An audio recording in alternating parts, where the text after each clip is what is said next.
Welcome all of you. In online teaching learning process, we have started paper number 4, Analytical Chemistry, in which we have seen unit number 3, Theory of Titrimetric Analysis. And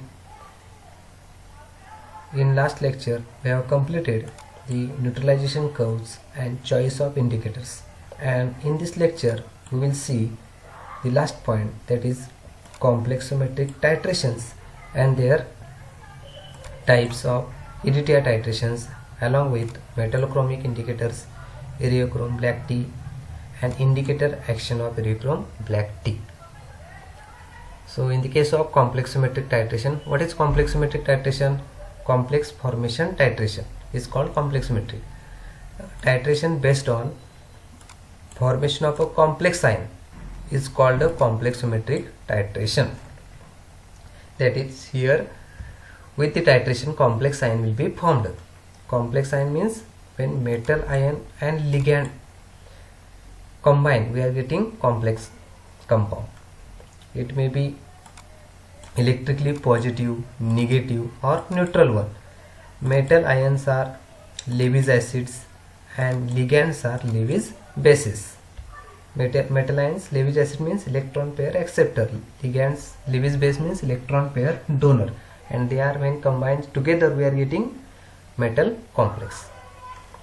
Then in case of titrations involving monodentate or unidentate ligands, that is example of titration between silver ion Ag plus and cyanide ion Cn minus. When Ag plus and Cn minus combine, we are getting dicyano, that is argentate minus. AgCN2 minus again combines with Ag plus, we are getting AgCN twice. At the equivalence point, appearance of solid takes place. At some time we are getting solid compound after the formation of compound, after the combination of Ag plus and Cn minus ligand. So here Ag plus act as a Lewis acid while Cn minus act as a Lewis base. Here only the titration of monodentate ligands. Then titration involving polydentate ligands. Then several polydentate ligands are capable of forming water soluble 1:1 complexes with many metal ions as a single step reaction. Then such polydentate ligands are generally used as EDTA titration. Then what is EDTA? EDTA means ethylene diamine tetraacetic acid, that is a polydentate ligand. Here Cn minus monodentate, but EDTA is a poly means hexadentate. Then amino polycarboxylic acids are excellent complexing agent forming water soluble chelates. The most important of this is the ethylene diamine tetraacetic acid, in short form EDTA, and the structure is N CH2 CH2 N and nitrogen attached to acetic acid group CH2COH at 4 positions. CH2COH CH2COH. So this structure is called ethylene diamine tetraacetic acid. In short form it is called EDTA. And when it makes complex with the central metal ion metal, then it forms complex with 2 nitrogens and through 4 oxygens. So this is a hexavalent because 2 nitrogen and 4 oxygen take part in bonding with the metal. So this is a hexavalent complex. Then what are the classification of complexometric titration? First is the direct titration, then back titration, replacement titration, and alkalimetric titration of metals. Then here the types of EDTA titration. First one is what is direct titration. In this type, the metal ion solution is buffered. Always in EDTA titration, buffering is important. What is buffering? Buffer means pH is maintained, that to titrate that metal ion, that is buffered to desired pH and titrated directly with standard EDTA solution using suitable indicator, that is eriochrome black tea.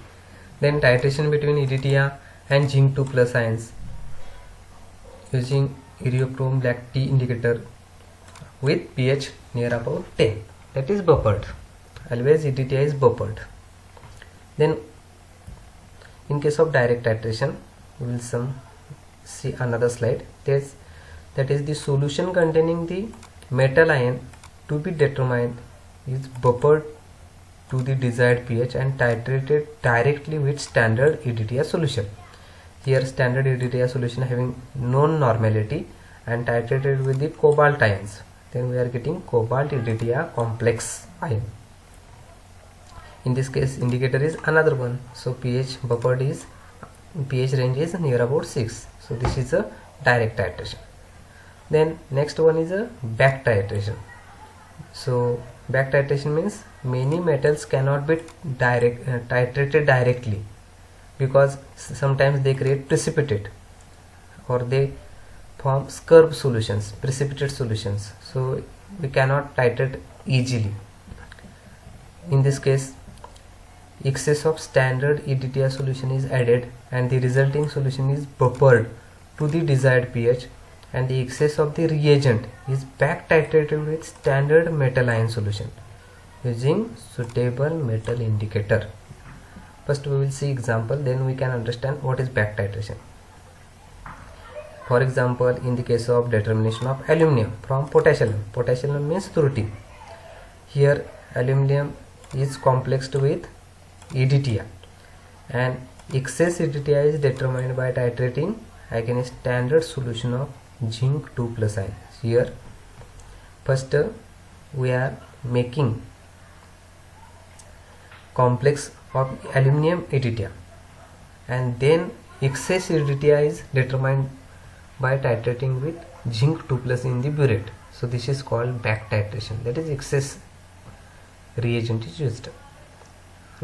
For simplification we will see what is back titration and what is the purpose of back titration. So back titration is designed to resolve some of the problems encountered with direct titration. Then possible reasons for back titration techniques are: first one, the analyte may be in solid form, maybe solid form analyte we cannot titrate with them. Then second reason, the analyte may contain impurities which may interfere with direct titration. And third one, the analyte reacts slowly with titrant in direct titration, maybe slow reaction will be formed. Then fourth reason, in case of weak acid weak base reactions which can be subjected to back titration for analysis of solution of unknown concentration. So these are the reasons in which we are carrying back titration. Then third one, what is replacement and substitution titration? That is, the substitution titration may be used for metal ions that do not react with a metal indicator, or for metal ions which form EDTA complexes that are more stable than those of other metals such as calcium and magnesium. Means there is a substitutory titration takes place along with another metal ions. We can simplify with another replacement with this slide. When both back titration and direct titration is not possible sometimes due to the end point not being sharp, we are not getting sharp end point, then the replacement titration is a choice of method. So in this method of titration, for example, determination of metal ion is done by displacing magnesium or zinc ions from EDTA complex with an equivalent amount of metal ion, and liberated magnesium and zinc ions are then titrated with standard EDTA solution. So this is only replacement titration. And at that get mordant black which is used as indicators. In critical titration case we are using replacement titration. So for this is only for understanding purpose. And what is a last type, alkalimetric titration? The EDTA metal complex formation sometimes liberates H+ ions. For example, when metal combines with this ligand or this ligand, suppose H2Y2-, here 2H+ liberated, then the hydrogen ions can be titrated with standard solution of NaOH, liberated hydrogen titrated with NaOH using an acid base indicator or a potentiometric endpoint determination. So this method has practical application as a result of hydrolysis of many salts and no accurate neutralization of metal ions. In the case when in any titration hydrolysis takes place, then such type of cases alkalimetric titration is used. Only this is important. Then last point is a metallochromic indicator. What is metallochromic? That is eriochrome, black tea, etc. or EDTA. The metallochromic indicators are organic compounds which are capable of forming intensely colored complex with EDTA.